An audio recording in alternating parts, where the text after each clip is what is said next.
If you're talking about the year 2015 in the WWE, and you're sitting back as a fan and you're taking it all in and you're having all these emotions, it's been a roller coaster. From stunning to shocking to controversial, whether it be jail sentences, whether it be death, whether it be shootings, whether it be scandals, whether it be called labeled a racist. All these things to do with pro wrestling. And, I know a lot of stuff happens in the real world, but when you're talking about WWE, it's entertainment purposes or pro wrestling in general. I can't remember a time that has been more troubling, traumatic, shocking, prevailing, wowing, unpredictable than the year 2015. If you're a WWE fan in 2015 and you're sitting back and you're witnessing all that has happened in just the last couple of months, from Roddy Piper dying, to Dusty Rhodes dying, to Buddy Landel, to the shooting outside the WWE Performance Center, and this is in the course of the last month or two. It's absolutely overwhelming, and sometimes it takes you back, and you sit back and you watch WWE, and we know what it is, we know what we watch it for, we know why we watch it, we know why we're fans. But then when you see the real life unravel behind the scenes, when you see all this add up, and then Jimmy Superfly Snuka, being brought to jail. Due to a murder that happened way back in, 83? Was it 84? I mean, over 30 years ago. Manslaughter.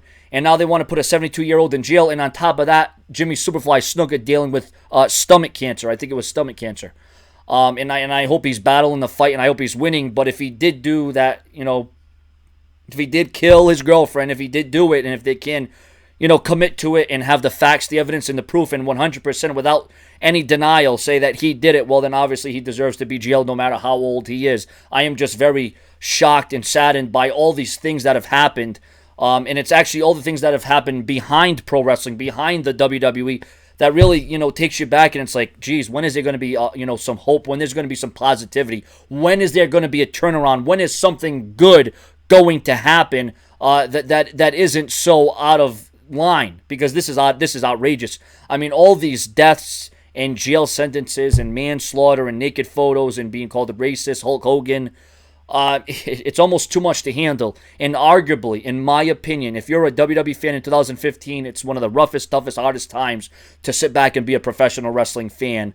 Arguably. And I'm saying arguably because, yes, there has been deaths. But if you want to go back the last few years of being a wrestling fan, has been troubling and has been traumatic and has been bad and it has been terrible. From, losing the greats of all time, the greatest of the Ultimate Warrior, Randy Macho Man Savage. And then you add to that list Roddy Piper.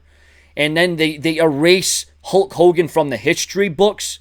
There's nobody left of the 80s now. Yeah, you got Bret Hart, you got Shawn Michaels, you got Austin, but they're, relatively from the late 90s and the Attitude Era, the Ruthless Aggression Era. But all the guys that, if you're in your 30s or 40s that you grew up watching, that you grew up idolizing, they're either in jail, they're either erased from history, they're either dead, they're either, dealing with cancer.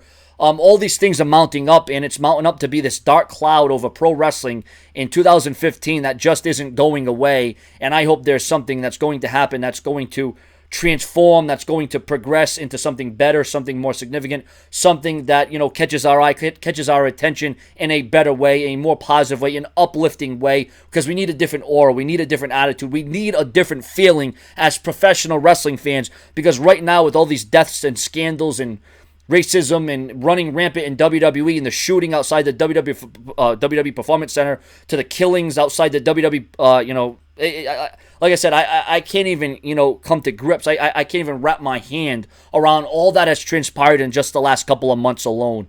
Is just, like I said, I've been watching WWE a long time. I've been watching pro wrestling in general a very long time, and I've never took a break. I've never went away. I've never missed a show.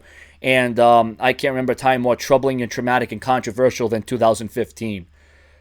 There is no in between, ladies and gentlemen. It's been mostly all bad. Yeah, we can talk about some of the good times. We can talk about some returns. We can talk about some somewhat captivating matches and storylines and good pay-per-views, but the bad is definitely outweighing the good in 2015 if you're a wrestling fan or WWE or pro wrestling in general, because it's all hit us in one way or another. Subscribe. Your thoughts, your opinions, and what do you think about the year 2015? Definitely has not been a good year. It's definitely been rough and tough to be a WWE fan, and this is a year I will never forget, and it's going to be a year that is Not going to be unforgettable, and it's going to be memorable, but for all the wrong reasons. Not the reasons you want to think about, not the reasons you want to come by. This is just me shooting. Subscribe.